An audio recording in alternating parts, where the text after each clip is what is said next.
जीर्ण वयण जे करंती भावेण अमला असंकलिठा ते हुंती परित संसारी।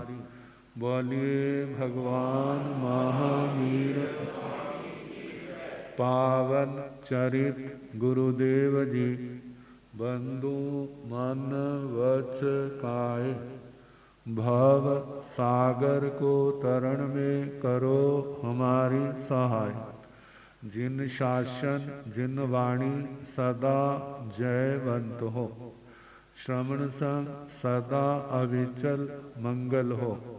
मुक्ति को प्राप्त श्रमण भगवान महावीर स्वामी उनकी परम पावन कल्याणी भागवती वाणी वाचक प्रमुख श्री इंद्र भूति गौतमादि गणधर भगवंत युग प्रधानाचार्य परम पूज्य श्री सुधर्मा स्वामी जी महाराज उनकी परम पावन पाठ परंपरा वर्तमान आचार्य ध्यान योगी परम पूज्य श्री शिव मणि जी महाराज एवं गुरुजन सबके पावन चरण सरोजों में मेरा अनंत अनंत बार वंदना नमस्कार। उपस्थित धर्म प्रेमी सज्जनों, माताओं तथा बहनों, नव तत्व जीव अजीव पुण्य पाप आश्रव संवर निर्जरा बंध और मोक्ष संवर के सावन भेदों में 10 श्रमण धर्म 10 बीहे समण धम्मे पणते तन जहा खंति मुत्ति अज्जवे मद्दवे लागवे सच्चे संजमे तवे जियाए बम्ब चेर वास। छठा धर्म सत्य। व्यवहारिक सत्य बोलना भी बड़ा मुश्किल है, जोर लगता है। कई बार व्यक्ति ऐसा फंस जाता है कि चाहता नहीं फिर भी उसको बोलना पड़ता है।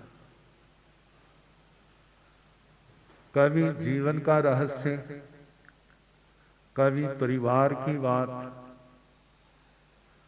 कभी रिश्तेदारों की बातें, कभी धन जमीन जायदाद, कितने प्रसंग आ जाते।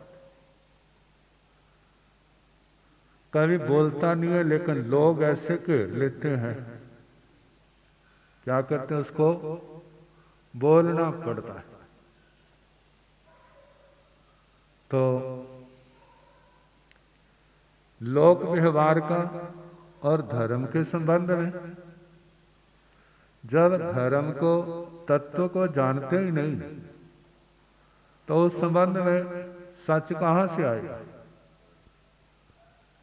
यदि धर्म को शास्त्र को पढ़ा है, सुना है, जाना है, निर्णय किया है, धारण किया है, तो आप बोलते हैं तो सत्य की संभावना है।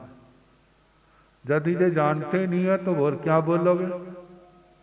जब मन में आया बोल दिया, वो सच थोड़ा होगा।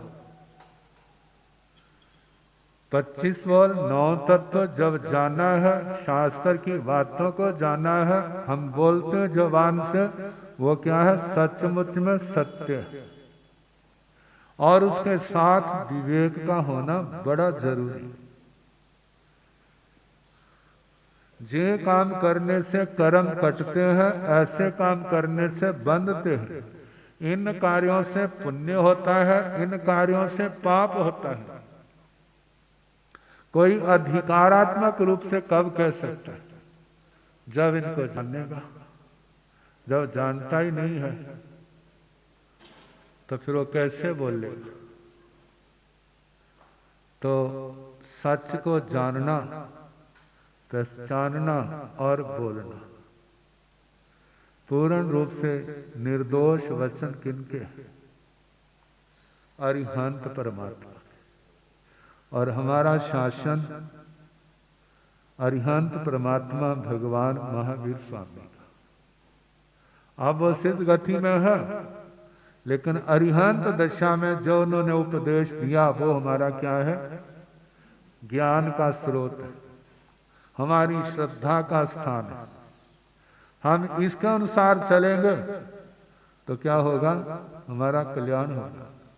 जैसे कोई हकीम, कोई वैद्य, कोई वैज्ञानिक, उसने किसी औषधि की खोज की, प्रयोग किए, बिल्कुल सेट बैठे और सारे उसके फार्मूले नियम लिख दिए। अब वो चाहे उसकी डेथ हो गई है, आगे चला गया है, लेकिन उसके अनुसार औषधि लेंगे, पत्ते का सेवन करेंगे तो वो क्या होगा? निरोगी होगा। आज चाहे भगवान मोक्ष में चले गए हैं, लेकिन उनका उपदेश आज भी वैसा कारगर, कार्य करने में समर्थ है। अब हम कितना पालन करते हैं जो उसके ऊपर निर्भर है। यदि जैसा भगवान ने कहा आज उसको वैसा पाला जाए तो मोक्ष कोई बंद नहीं है। बंद क्यों कहा? क्योंकि उसके बाद जन्मने वालों का ऐसा पलेगा ही नहीं। क्यों नहीं पलेगा? क्योंकि उनके पास वज्र ऋषभ नाराज संघनन नहीं होगा, वो धारणा शक्ति नहीं होगी, वो पालन करने की क्षमता नहीं होगी, तो फिर मोक्ष में कैसे जाएंगे? इसलिए कहा मोक्ष बंद है। यदि वो साधन आज हो, आज पाला जाए, महाविद्य क्षेत्र में है, महाविद्य क्षेत्र के अंदर वो साधन है, इसलिए वो आत्मा जो संयम तप की सम्यक आराधना करती है तो कर्मों को क्षय करके वहां से सिद्ध गति को जाते हैं। जहां वो साधन नहीं है वैसा नहीं पलता है, इसलिए मोक्ष बंद है। तो इस सच को समझना, जे मार्ग है, जिस मार्ग पर हम चलेंगे तो हमारा मोक्ष अवश्य होगा। इस जन्म में नहीं तो अगले जन्म में, उससे अगले जन्म। भगवान तो कहते हैं इस मार्ग पर चलने वाला लगातार बना रहे ना तो 7, 8, 15 जन्मों के अंदर अंदर उसका मोक्ष निश्चित है। लेकिन बीच में जो बिजली का कट लगता है ना, जीवन में कट लग जाता है। किमें कट लगता है? कैसे लगता है? कोई निकाचित गाढ़ा कर्म जन्म जन्म का उदय आ जाता है। कोई निकाचित गाढ़ा कर्म जन्म जन्म का उदय आ जाता है और उस आत्मा को धर्म से विमुख कर देता है।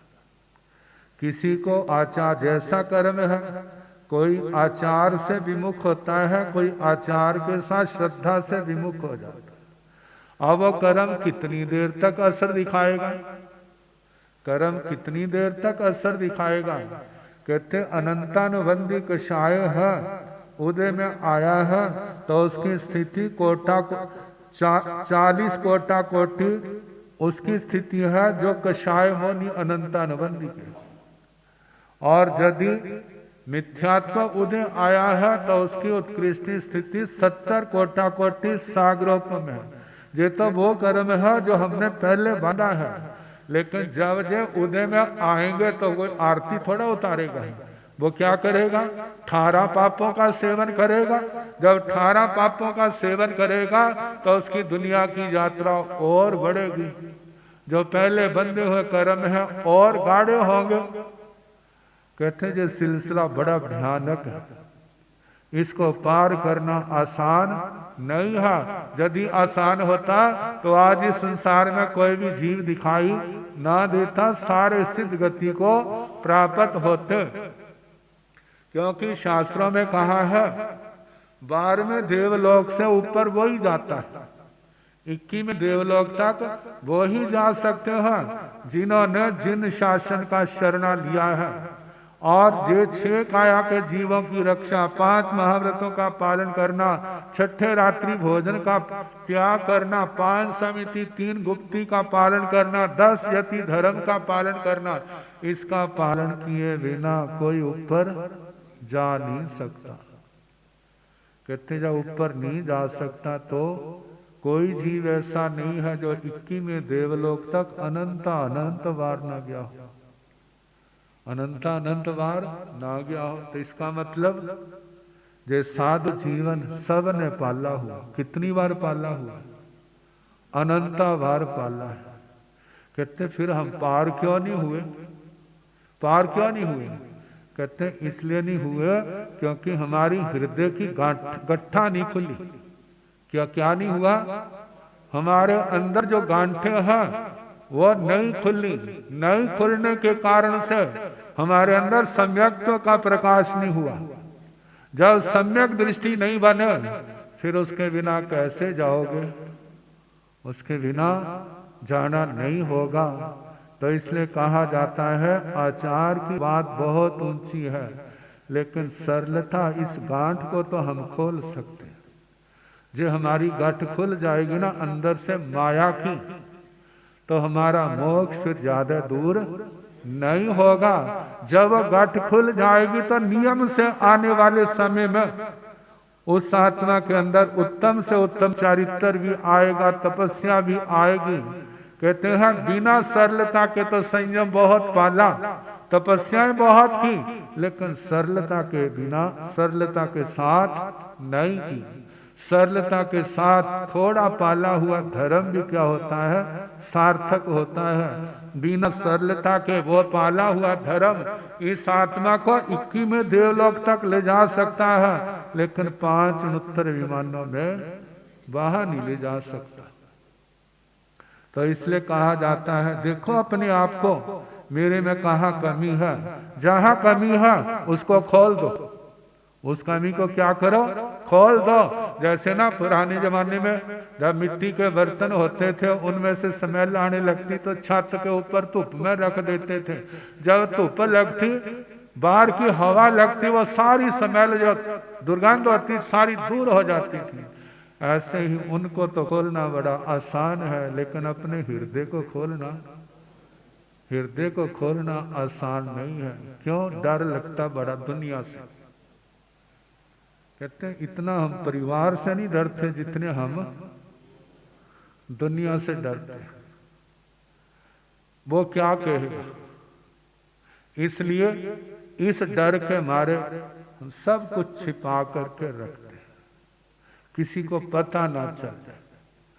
अब जो छिपाया हुआ, जैसे रोई में लपेटी हुई आग रोई को अंदर से जलाती जाती है, जलाती जाती है, ऐसे ही जो छिपाए हुए दोष हमारे संयम को, हमारे तप को खाते जाते हैं और आखिर में क्या कर देते हैं? निस्सार कर देते हैं। इसलिए भगवान ने कहा सो ही उज्ज्व भूयस धम्मो शुद्ध स चित्ताय। जो ऋजुभूत सरल है उसकी शुद्धि होती है। जिसका हृदय शुद्ध है, जिसकी आत्मा में शुद्धि आई है, वहां पर धर्म का सच्चे अर्थों में निवास होगा। तो हमारे जीवन में धर्म आए, लेकिन कब आएगा? ये धर्म तभी आएगा जिस समय आत्मा के अंदर सरलता होगी। जब सरलता होगी तभी धर्म की सम्यक आराधना होगी। इसलिए भगवान ने कहा सच्चे क्या बनो? सच्चे बनो, झूठे ना बनो। सच की कीमत है, झूठ की कीमत नहीं है। जो भी तरा वो सच के सहारे तरा, झूठ के सहारे कोई भी आज तक नहीं तरा। अब आगे चले। अब इसके आगे क्या है? संयमी। संयम, संयम का मतलब अपने आप को रोकना। संयम का मतलब अपने आप को रोकना। कहां से रोकना? जहां जाने से नुकसान, जो कार्य करने से आत्मा का नुकसान होता है उसका परित्याग करना संयम है, और जिसका सेवन करने से आत्मा को लाभ होता है उसको छोड़ने का नाम संयम नहीं। अब देखना है ऐसे कौन से कार्य हैं जिनका सेवन करने से आत्मा को नुकसान होता है और जिनका सेवन करने से आत्मा को आत्मिक आध्यात्मिक लाभ होता है। तो देखा जाए 18 पाप, इनको छोड़ने से आत्मा का लाभ होता है। 18 पापों का सेवन करने से आत्मा का नुकसान होता है। अब देखें वो 18 पाप कौन से? 18 पापों का त्याग करना। जिसको 18 पापों का बोध ही नहीं वो कैसे छोड़ेगा? शास्त्रों में पढ़ते हैं, सुनते हैं, पढ़मं नाणं तवो दया। पहले क्या है? ज्ञान है, फिर उसके बाद दया संयम है। जिसके पास ज्ञान नहीं उसके पास संयम कहाँ से होगा? कहते हैं संयम ज्ञान के बिना विशुद्ध संयम का पालन। एक ज्ञानी व्यक्ति पाप करता हुआ भी अपने आप को बहुत बचा लेता है। अज्ञानी व्यक्ति नहीं करता हुआ भी अपने आप को कर्मों के बंधनों में जकड़ लेता है। आपके ज्ञान होने पर ऐसा कौन सा फार्मूला सूत्र आ जाता है कि पाप करता हुआ भी वो पाप नहीं बांध रहा, और अज्ञानी व्यक्ति नहीं करता हुआ भी क्या करता है? पाप कर्म बांध लेता है। ये दृष्टांत आगमों के अंदर तो नहीं है, लेकिन कथा साहित्य में, व्याख्या साहित्य में आता है तंदुल मत्स्य का। तंदुल कहते हैं चावल को। चावल का दाना कितना बड़ा होता है? छोटा सा होता है, लेकिन उस 100 योजन वाले मत्स्य, 500 योजन वाले, 700 योजन वाले, 1000 योजन वाले मत्स्य उनकी आंख के ऊपर जैसे कि किसी अंग पर बैठा है और वो देख रहा है। मगरमच्छ ने मुंह खोला है, मगरमच्छ ने मुंह खोला है, और मुंह कितना बड़ा होगा उसका भला? जब इतना बड़ा मुंह है तो मछलियों का ग्रुप जा रहा, हजारों लाखों लाखों मछलियां, और उसने खोल करके उस पानी को अपने मुंह में कर लिया। जब मुंह में कर लिया और अपने होठ बंद कर लिए, और मच्छ देखना आगे सबकी शामत सारी क्या होंगे? अब हजम होंगे इसको, लेकिन उन मछलियों के साथ पानी भी तो है। अब क्या करता है? अपने दांतों को तो बंद कर लेता है और होठों को खोल देता है। अब दांतों में उसके सुराख है और अपने अंदर से हवा छोड़ता है मुंह से, जिसके जैसे पिचकारी मारते हैं ना, ऐसे पानी क्या हो रहा है? बाहर निकल रहा है। उस पानी के साथ हजारों मछलियां, लाखों मछलियां क्या हो रही है? वो भी, क्योंकि जगह बड़ी बड़ी है। और जो 1000 योजन का मत्स्य, तो उसका मुंह कितना बड़ा होगा, उसकी दांत दाढ़े कितनी बड़ी बड़ी होंगे, और उनके अंदर सुराख कितने होंगे। जब वो निकल रहे हैं ना, और बाहर निकल रही है, और वो मत्स्य तंदुल मत्स्य देख रहा है, कहते कितना भागहीन है।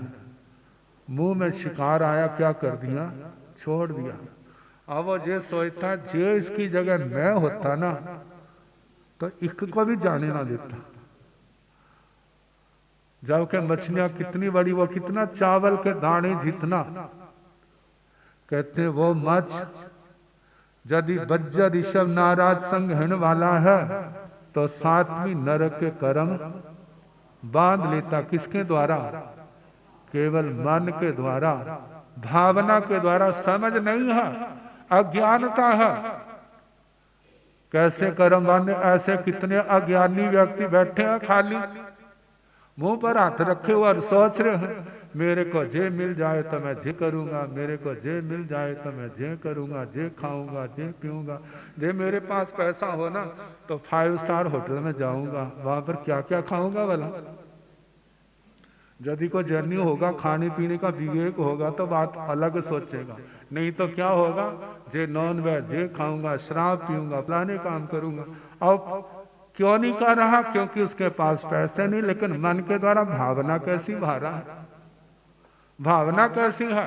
भावना अच्छी ना होने के कारण से कर्म कितने बांध रहा है।